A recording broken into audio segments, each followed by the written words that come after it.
మనిషి లోపల ಮನುಷ್ಯನ ಒಳಗಡೆ ఒక ఖాళీ స్థలం పెట్టినాడు. ಒಂದು ಖಾಲಿಯಾದಂತ ಸ್ಥಳವನ್ನ ಇಟ್ಟ. ఆ ఖాళీ స్థలము నింపేకి ఎవ్వరికి సాధ్యం కాదు. నిన్ను సృష్టించిన దేవుడు మాత్రమే ఆ ఖాళీ స్థలం నింపగలుగుతాడు. ಆ ಖಾಲಿ ಸ್ಥಳವನ್ನ ಯಾರು ತುಂಬಿಸ್ಲಿಕ್ಕೆ ಆಗಲ್ಲ. ನಿನ್ನನ್ನ ಸೃಷ್ಟಿ ಮಾಡಿದಂತ ದೇವರೇ ಆ ಖಾಲಿ ಸ್ಥಳವನ್ನ ತುಂಬಿಸ್ಲಿಕ್ಕೆ ಸಾಧ್ಯ. మనిషి దేవునితో సంబంధం ఉంది కాబట్టి సంతోషంగా ఉన్నాడు. ಮನುಷ್ಯ ದೇವರೊಟ್ಟಿಗೆ ಸಂಬಂಧ ಅವನಿಗಿರುವ ಕಾರಣ ಅವನು ಸಂತೋಷವಾಗಿದ್ದಾನೆ. ప్రతి సంతోషానికి మూలము సృష్టించిన దేవుడే. ನೋಡಿ, ಪ್ರತಿ ಒಂದು ಸಂತೋಷಕ್ಕೆ ಕಾರಣ ಮೂಲ ಸೃಷ್ಟಿ ಮಾಡಿದಂತ ದೇವರೇ.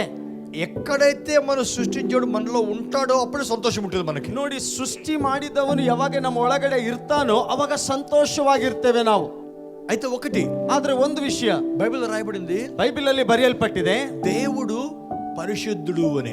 ದೇವರು ಪರಿಶುದ್ಧನು అంటే ಅಂದರೆ బైబిల్ రాయబడింది దేవుడు వెలుగై ఉన్నాడు. ಬೈಬಲ್ ಹೇಳುತ್ತೆ ದೇವರು ಬೆಳಕಾಗಿದ್ದಾನೆ. ಹೇಳದ್ ಕೇಳ್ರಿ, ನಾನು ದೇವರು ಬೆಳಕಾಗಿದ್ದಾನೆ ಅಂತ ಬೈಬಲ್ ಬರೆಯಲ್ಪಟ್ಟಿದೆ. ಬೆಳಕು ದೇವರಲ್ಲ, దేవుడు ಬೆಳಕಾಗಿದ್ದಾನೆ. వెలుగు దేవుడు కాదు, దేవుడు వెలుగై ఉన్నాడు.